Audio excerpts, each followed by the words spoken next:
How many of you are gamers? Or how many of you like watching playthroughs of games? I like watching playthroughs, personally. There's a game that came out in real early 2016. Specifically, the game is called Firewatch. Now, before I get into this, let me just say this. Meta, okay? You know, meta is kind of what's popular in this day and age. Like, I have no clue what's popular in this day and age because I don't follow the meta. I don't like the meta either. Sometimes the meta's good, sometimes the meta's bad, sometimes the meta's straight up crap. But anyhow, Firewatch, the sad reality game that broke the meta. Now, just a quick kind of disclaimer. We're in spoiler territory here, okay? So if you don't want to hear any type of giveaways or plot points or just any type of spoilers in general, you've been warned.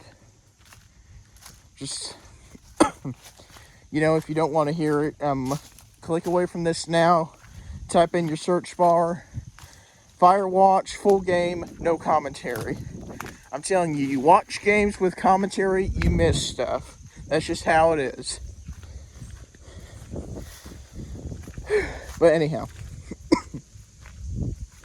So, Firewatch, I think the story starts kind of in the mid to late 70s, sort of. But it stars a man in his late 30s named Henry. So, Henry's out drinking with his buddies in Boulder, Colorado, might I add. And he meets this woman named Julia, who's actually a professor at the college that is real close by to this bar at the campus that is real close by to this pub place. But anyhow, he approaches her, kind of makes himself look like a knucklehead, and 1 week later they're dating. So I don't want to give all of it away right off the bat, because you know, if this is a game that revolves around choice. You can either make a positive choice for a positive outcome, or you can make a negative choice for a kind of bad outcome. But anyhow,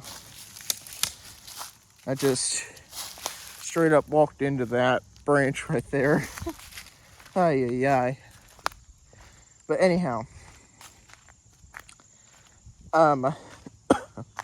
several years go by. They talk about having kids, never have any. Then Julia actually gets diagnosed with early onset dementia. She's 43, might I add. And this just straight up devastates Henry, the player. So, then one hot summer evening, he was looking through the papers, and he was looking through the paper for a job, just for the heck of it, if you will. And he saw this job enticing about a fire lookout. So, he decides to take the job. He starts heading out. He starts hiking out toward his lookout tower. And by the way, the lookout tower, the Firewatch position, is in Wyoming, by the way. So, I don't know where Wyoming is in contrast with Colorado, but I imagine it's a little far away. And by the way, I can't remember what specific year it was that he took the job, but it was either in 90, 91, 92, or 93. It was it was either the early 1990s or the mid 1990s. It was before mobile phones really became big. But anyhow, he makes it to his tower, sets stuff up, tries to set stuff up. He gets there at night, might I add. Then he gets a call on a little radio, yes, a little handheld radio, from his supervisor named Delilah. Now, Delilah is very, very pushy. She's very different. She's not like pushy to the point of rude. She's pushy to the point of, so what's wrong with you? Why are you out here? People take this job to get away from something, so why are you out here? But you can kind of pick at her a little bit and say, well, why are you out here? Did you kill 3 ex-husbands? Are you a black widow and you're just out here till the heat dies down, then you'll try to kill again? Like, that's one of the options, one of the questions per se that you can ask her. But anyhow, a couple days go by. Well, actually, the following kind of evening, it was like after 6, like right before 7. Henry's in his lookout tower. He just wakes up and he sees Delilah kind of not necessarily lecturing him, but detailing him on the job. And they see fireworks going off in the distance. Henry hikes down, falls down the side of a mountain, might I add. And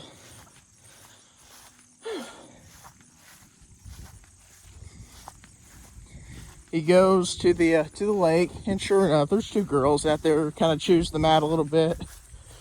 Goes back around.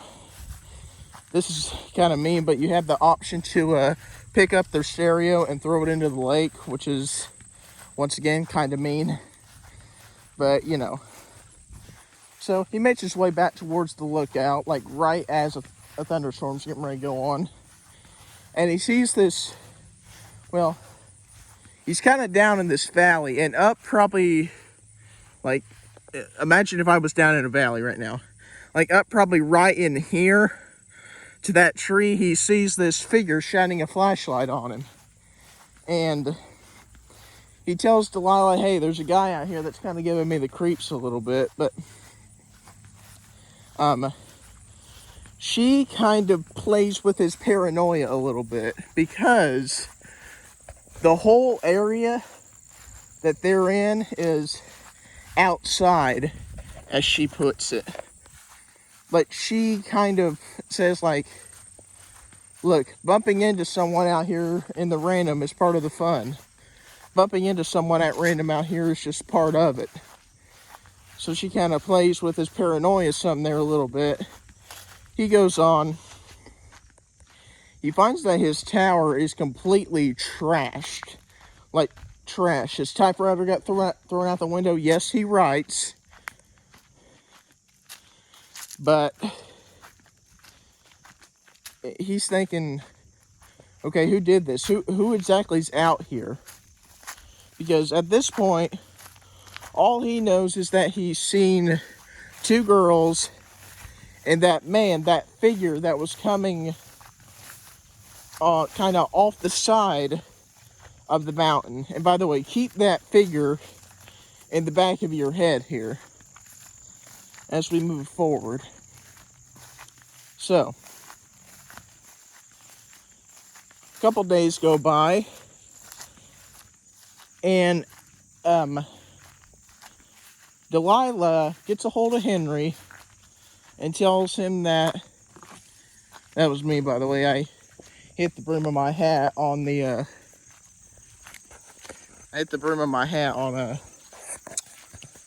on a branch. But anyhow, Delilah gets a hold of Henry and tells him that, so 2 girls have gone missing, Lily McLean and Chelsea Stevens. But They were supposed to meet an aunt down in Cody, and they never showed up. So Henry thinks back about a week or so ago now that he was probably the last person to see those girls before they went missing. But anyhow, a couple more days go by and a fire starts. So Henry goes outside. Delilah asks him to name the fire. I know, kind of silly. That's what I thought when I watched my first or second playthrough of it. But anyhow, a couple more days go by. Henry goes fishing. And he sees this clipboard of him and Delilah's past conversations. Then he hears this like radio sound, like frequency. He follows it, and he gets hit in the back of the head. I'm talking hit, knocked out cold. But right before he was cold coughed, he saw the name Wapiti Station on this clipboard. So he's thinking, what's Wapiti Station? Does that name ring any of a bell to you? Like, okay, so he's wondering at this point, what's this Wapiti Station? Why was I knocked out? Are they trying to keep someone out of here or something? So he goes up to Wapiti Station. He tries to break in, and he gets a log, tries to use a log to break the latch. He gets a medium-sized rock and tries to break the latch off, but he can't get in. So he backtracks a little ways and goes to what's it called? He goes to a firefighter area, kind of down by the fire that kind of started earlier, that Delilah asked him if he wanted to name. But to get an axe to break into this place. So I'm gonna try to hurry this up some because we're almost running at 15 minutes here. But he gets into this place. He finds this research group.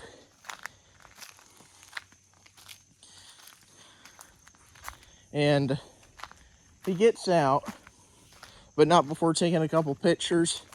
When he does climb out, he finds that someone had set this research tent on fire, like covering their tracks a little bit.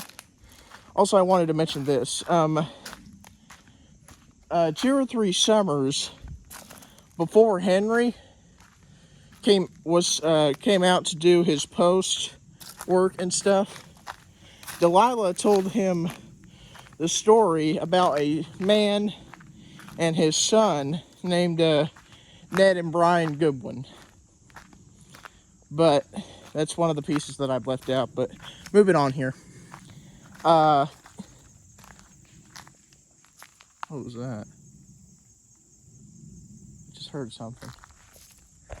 But anyhow, Delilah tells Henry, look, we're getting evacuated because the fire that went on over here and the site fire that went on over here, they're merging together into one big bad fire, and we just need to get out of here. And with that, I'm going to go ahead and stop talking about it, because for those of you that haven't played the game or haven't watched a no commentary walkthrough of it, I suggest that you do it, because the ending, I don't want to necessarily say the ending is sad per se, but the the first couple times that I watched the playthrough, I was honestly kind of disappointed. It's a weird thing to imagine, but I was like, really? That's it? But then as I got older, I started to realize more that life's not fair. Life is full of sad moments. Reality is full of crappy moments that I just can't, that no one likes, per se. But, you know, we can't do nothing about it. With that, I hope you guys enjoyed this short little game review. If you'd like to see more of these game review type videos, make sure you hit subscribe. Let me know in the comments below. If you'd like to see me review more movies, please let me know with that too. But with that, I hope you guys enjoyed this. If you did, you know, with that, hope you take care, everyone.